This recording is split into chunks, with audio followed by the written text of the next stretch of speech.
नमस्ते, अभिवादन आपका इनोसेंट इन्वेस्टर के इस नए वीडियो में। दोस्तों, कल की बाज़ार की बात करेंगे, एफआईआई के डेटा से शुरुआत करेंगे। ठीक है, आज अच्छी बात रही कि एफआईआई की बिकवाली के सामने डीआईआई जो मजबूती से साथ दिए ना हम लोगों का, मतलब रिटेल ट्रेडर्स का, वो काबिल तारीफ़ है। और इसी कारण बैंक निफ्टी जो है काफ़ी अच्छी परफॉर्मेंस दिखा पाई। हाँ, निफ्टी थोड़ी सी कमज़ोर थी और वहाँ पर कमज़ोरी आना लाजमी था, क्योंकि जब आपके लीडर्स आपकी मदद करने नहीं आएंगे तो आप अच्छे से चल नहीं सकते हो। ठीक है, तो ओवरऑल एफआईआई डीआईआई का डेटा मेरे लिए फ्लैट टू पॉजिटिव ही है, जबकि एफआईआई ने बिकवाली लगातार की है। मैं लेवल्स की बात करूंगा, उससे पहले आपसे एक रिक्वेस्ट करूंगा कि देखिए, मैंने आप लोगों को कई बार बातें समझाई हैं कि जब भी बाज़ार गिरा करे ना, तो वहाँ पर आपके लिए एक मौका होता है बाज़ार में पैसा इन्वेस्ट करने का, जो भी आपके पास सरप्लस अमाउंट है। स्मार्ट एसआईपी वाली वीडियो मैंने आपके लिए इसीलिए बनाई थी क्योंकि एसआईपी का जो दुरुपयोग करते हैं ना ये मीडिया हाउसेस, जिस तरीके से आपको एसआईपी प्रमोट की जाती है कि हर महीने पैसा डालो, हर महीने पैसा डालो, जबकि एसआईपी का फुल फॉर्म खुद ही कहता है कि ये सिस्टमैटिक इन्वेस्टमेंट प्लान है, लेकिन आपने इसको रेगुलर इन्वेस्टमेंट प्लान बना लिया है। हर महीने आप पैसे डाल रहे हो। सिस्टमैटिक का मतलब ही यही होता है, तरीके से डालो। अब जैसे कि बाज़ार गिर गई, कई सारे स्टॉक्स आपको 20%, 25%, 30% नीचे मिल रहे हैं, तो जो आपके 3 महीने, 4 महीने, 6 महीने का एक साथ एक मुश्त पैसा जिसको कहा जाता है, वो आपके पास इकट्ठा हुआ है, उसे अब आप मार्केट में डिप्लॉय कीजिए। चाहे 20, 30, 50 के रूल के मुताबिक कीजिए, चाहे आपका खुद का कोई रूल हो उस हिसाब से कीजिए, लेकिन कीजिएगा ज़रूर। इस गिरावट में अगर आप मान लेते हैं कि नहीं खरीदते हो और बाज़ार ऊपर चली जाती है तो पछताओगे। और बहुत सारे लोग कह रहे हैं कि अभी मार्केट और गिरेगी, तो देखो, मैंने आपसे बार बार ये बात बोली है कि मार्केट कितना गिरेगी ना मैं जानता हूँ, ना आप जान सकते हो, कोई नहीं जान सकता। ठीक है, हाँ, बस इतना आपको ध्यान रखना है कि आप 95, 96, 97% लोगों से ज़्यादा स्मार्ट डिसीजन ले रहे हो, क्योंकि आप कर रहे हो स्मार्ट एसआईपी। आप ऊपर के लेवल से गिरने पर ही अच्छे स्टॉक्स को खरीद रहे हो। ठीक है, आप फोमो में नहीं आए, फियर ऑफ मिसिंग आउट जिसको कहते हैं कि नहीं नहीं स्टॉक्स ऊपर भाग जा रहे हैं और मैं पकड़ नहीं पा रहा हूँ।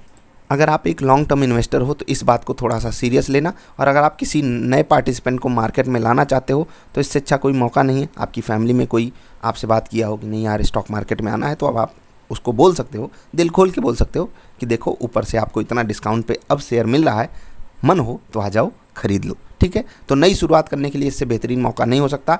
बिल्कुल आप उनको ये डिस्क्लेमर दे करके रखना कि बाज़ार है, 50% गिरने के बाद भी 50% और गिर सकती है, उसके बाद भी 50% और गिर सकती है। इतना रिस्क उनको समझा देना, तो मुझे पता है कि 95 to 96% लोग पहले ही भाग जाएंगे, कहेंगे रिस्क नहीं लेना। खैर, अब बात कर लेते हैं लेवल्स की। देखिए, यह है बैंक निफ्टी का लेवल, शुरुआत यहीं से कर रहे हैं। बाज़ार में एक लेवल था, ये वहीं पर खुली बाज़ार। ऑफकोर्स सी बात है, जब रेजिस्टेंस पे खुलेगी तो वहाँ से बाज़ार फिसलती है। ठीक है, मैं सिर्फ लेवल के हिसाब से बात कर रहा हूँ, अभी मार्केट की कंडीशन मैं नहीं जानता। ठीक है, बाजार रेजिस्टेंस पे खुली, गिर गई, सपोर्ट के आसपास रुकने का मौका होता है, आप यहाँ पर प्रॉफिट बुक कर सकते हो, टीएसएल एडजस्ट कर सकते हो। नहीं रुकी, एक और बार आपको सेल साइड का ट्रेड मिला और यहाँ से बाजार गिरी, इस लेवल को तोड़ करके भी नीचे गई, तो यहाँ पर आपको एक फेक ट्रेड मिल सकता था, बिल्कुल मिल सकता था। सेल साइड का आपने यहाँ पर ट्रेड लिया होता, आपको यहाँ पर स्टॉप लॉस मिलता। लेकिन मैंने बैंक निफ्टी में ट्रेड नहीं किया है, सिर्फ एक ट्रेड किया था। कौन सा वाला? यहाँ वाला, ये वाला ट्रेड मैंने किया और वहाँ पर मुझे कॉस्ट पर एग्जिट मिला। किस्मत बैंक निफ्टी में मेरी साथ नहीं देती, क्या ही कहें, जबकि इतना बेहतरीन ट्रेड था कि अगर मैं यहाँ पर एग्जिट नहीं किया होता कॉस्ट पर, मस्त ट्रेड था, एकदम कम्प्लीटली मस्त ट्रेड। ठीक है, चलिए, यहाँ पर आपको बढ़िया मौका मिलता, आप यहाँ पर ट्रेड बढ़िया ले सकते थे सेल साइड का। ठीक है, यहाँ पर आप बहुत बढ़िया ट्रेड ले सकते थे सेल साइड का, और बाज़ार कहाँ पर रुकती वो भी आपको पहले से पता होता। अकॉर्डिंगली आप खुद का भी सेटअप बना सकते हो, लेवल्स की मदद से कैसे ट्रेड करना है। ठीक है, यहाँ पर ये लेवल भी आपको बताया गया था जहाँ पर बाज़ार रुकेगी एज अ सपोर्ट लेवल, बाज़ार ने वहीं पर रुकने की बात ठानी। और अगर आपने यहाँ पर कॉन्ट्रा ट्रेड लिया होता, कितना बेहतरीन, मतलब देखिए, वन वे रैली गई है बाज़ार। यहाँ से जब भागना चालू की तो किसी भी लेवल को उतना बढ़िया सम्मान नहीं दी। हाँ, सम्मान दी, लेकिन देखिए इस लेवल को बाज़ार ने यहाँ पर टेस्ट किया, उसके बाद भाग गई। इस लेवल को अगर एंगल से देखोगे, हमने आपको लेवल दिया था तो बाज़ार एक बार ऊपर गई, दोबारा टेस्ट भी करने आई है, फिर ऊपर गई, ये लेवल था आपके लिए, इसको एक बार बाज़ार ने टेस्ट किया, फिर नीचे आई, फिर दोबारा बढ़िया क्लोजिंग दे करके बाज़ार गई है। तो ये हो गई बैंक निफ्टी की बात। अभी निफ्टी की बात कर लेते हैं। ये लेवल्स आपको प्रोवाइड किए जाते हैं, अभी आपको मिलेंगे कल की बाज़ार के लेवल्स। ठीक है, सेम सिनेरियो निफ्टी का था, रेजिस्टेंस पे खुली, क्या होता है आपको पता है, रेजिस्टेंस से थोड़ा सा दूर थी तो रेजिस्टेंस को जाके इसने टेस्ट किया और फिर गिरी। ये था एक लेवल, देखिए यहाँ पर बाजार समय बिताई, ये था एक लेवल, देखिए यहाँ पर बाजार समय बिताई। यहाँ इस लेवल को अगर टच की होती तो हम कहते कि हमारे लेवल को पूरा सम्मान मिला, लेकिन मैं यहाँ पर बिल्कुल ओपन माइंड के साथ कहना चाहता हूँ, यहाँ पर 16,000 के लेवल को बाजार ने पूरा सम्मान दिया है। हाँ, मेरा लेवल थोड़ा सा 12-15 पॉइंट से चूक गया, और अगर आप उस लेवल के हिसाब से कॉन्ट्रा ट्रेड लेते तो आपको बहुत बेहतरीन यहाँ पर अपॉर्चुनिटी मिलती, मुझे नहीं मिल पाई। ठीक है, मुझे यहाँ वाली अपॉर्चुनिटी काफ़ी बढ़िया मिली, और मैं निफ्टी में थोड़ा सा ओवर कॉन्फिडेंस में आप कह सकते हो रहता हूँ, उसका आज मुझे फ़ायदा मिला, कल उसका फ़ायदा नहीं मिला था, और इसी कारण सेल साइड का ट्रेड था, मैंने कंप्लीटली यहाँ पर ही बुक किया है। अब वो क्यों बुक किया जाता है वो आपको पता है, 16,000 का साइकोलॉजिकल लेवल है, उससे पहले ही मैंने एडजस्ट करने की कोशिश की। ये लेवल भी मेरे ध्यान में बिल्कुल था, मैं इस लेवल को भूला नहीं था, जो यहाँ पर लाइन खींची गई है, मैं इस लेवल की बात कर रहा हूँ। ठीक है, अकॉर्डिंगली आप समझ सकते हो इन लेवल्स की अहमियत क्या है, इसलिए मैं आपको बोलता हूँ कि इन लेवल्स पे आप खुद फोकस कीजिए, बैक टेस्ट कीजिए, सेटअप बनाइए और आगे बढ़िए। सेटअप कैसे बनाते हैं, व्हाट इज ट्रेडिंग सेटअप वाली वीडियो देख लीजिए। इंट्राडे स्टॉक्स नोट कीजिए। वोल्टास, हाँ बहुत सारे लोग पूछ रहे हैं कि टेलीग्राम पे परफॉर्मेंस अपडेट नहीं हो रही है, तो मोस्ट प्रोबेबली इस मंडे से वो अपडेट होना चालू हो जाएगी। डेटाबेस का इशू था, तो वहाँ पर थोड़ी सी कुछ चीज़ें हमने फार्मूला सेट करके रखा है कि कहाँ से आएगा, कि कैसे उसको वेटेड एवरेज उसको देना है, तब वहाँ पर परफॉर्मेंस शेयर की जाती है। तो ये डेटा जो है मंडे से मोस्ट प्रोबेबली अपडेटेड मिलेगा आपको, तो इंतज़ार कीजिएगा। वोल्टास देखिए क्या हाल हो गया, एक बढ़िया सा घर बनाया इन्होंने और छाँव में आकर के आपके लिए जगह छोड़ दी। अब सोचिए वोल्टास जैसा स्टॉक आपको बेहतरीन डिस्काउंट पे मिल रहा है, तो क्यों नहीं खरीदोगे सर। आप नए लोगों को भी बोल सकते हो कि भाई साहब आइए एसी वोल्टास की खरीदने की जगह वोल्टास का शेयर खरीद लीजिए, 5 साल बाद आप 5 एसी खरीद पाओगे।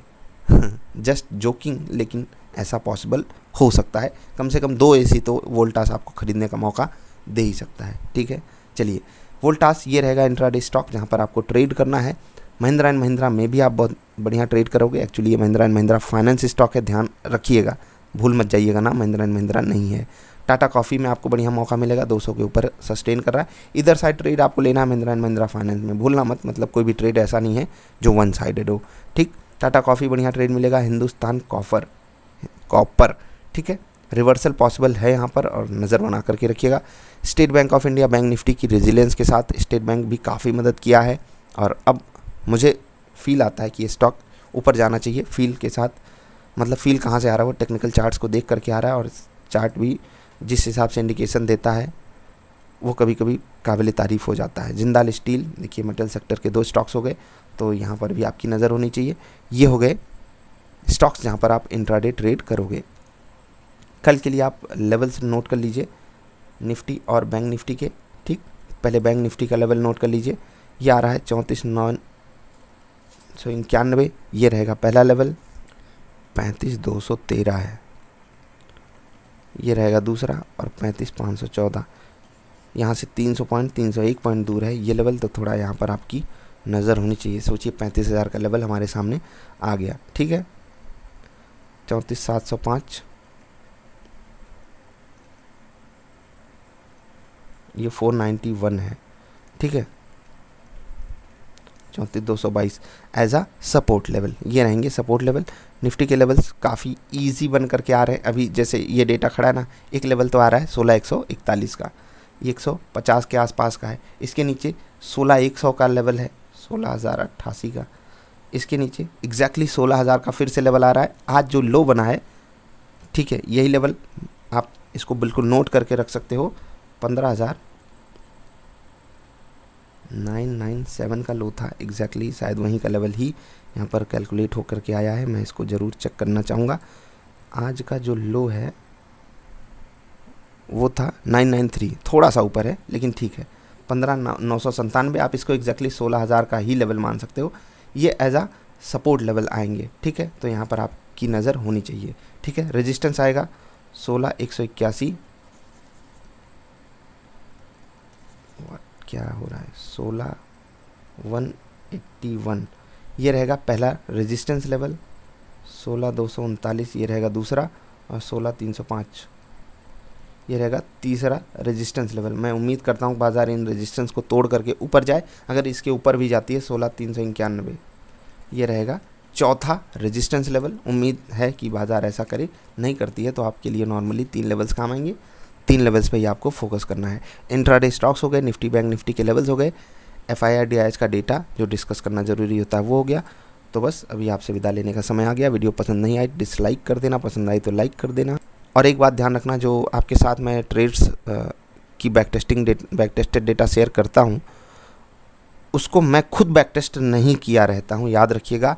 ये आप ही लोगों की तरफ से जो डेटा रहता है वो आपके सामने रखता हूँ, उसमें गलतियाँ हो सकती हैं। और जो भी लोगों का डेटा स्क्रीन पर आता है, ठीक है, आज मैं नहीं दिखा रहा हूँ, आज सिर्फ आपको बता रहा हूँ, कल भी बताया था, जिनका भी आता है उनकी डबल जिम्मेदारी बनती है कि मैं उस डेटा को फिर से चेक करूं, कहीं गलती तो नहीं है, और अगर है कोई भी गलती कोई भी कर रहा है तो उसको सुधारने की ज़रूरत बहुत ज़्यादा होती है। ये तो आपको भी पता है, और नहीं सुधारोगे तो तकलीफ भी आप ही को झेलनी पड़ेगी। अगले टास्क आपको जल्दी मिलेंगे।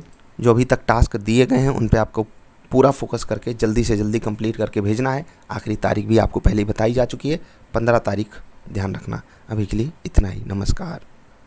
एक डेटा जो मिस हो रहा था, जो हमने नहीं कवर किया, वो था बाज़ार कहाँ खुलेगी। ग्लोबल मार्केट से फ्लैट टू नेगेटिव ही संकेत हैं। उम्मीद भी नहीं बची है अब कि ग्लोबल मार्केट से हमारे लिए कुछ अच्छे संकेत होंगे, और वही हो रहा है। तो 100 पॉइंट के आसपास सिंगापुर वाली निफ्टी नीचे ट्रेड कर रही है। मैं उम्मीद यही करता हूँ यहाँ पर हमको थोड़ी सी रिकवरी देखने को मिले और हम फ्लैट ओपनिंग दें, क्योंकि अब हम फिर से जाकर के नीचे खुलेंगे तो फिर वही तकलीफ बढ़ेगी। ऊपर के लेवल पे ढेर सारे रेजिस्टेंस हो जाएंगे, उनको तोड़ करके ऊपर जाना फिर कठिन होता चला जाएगा। Let's hope for the best की चीज़ें हमारे फेवर में जाएं। नमस्कार।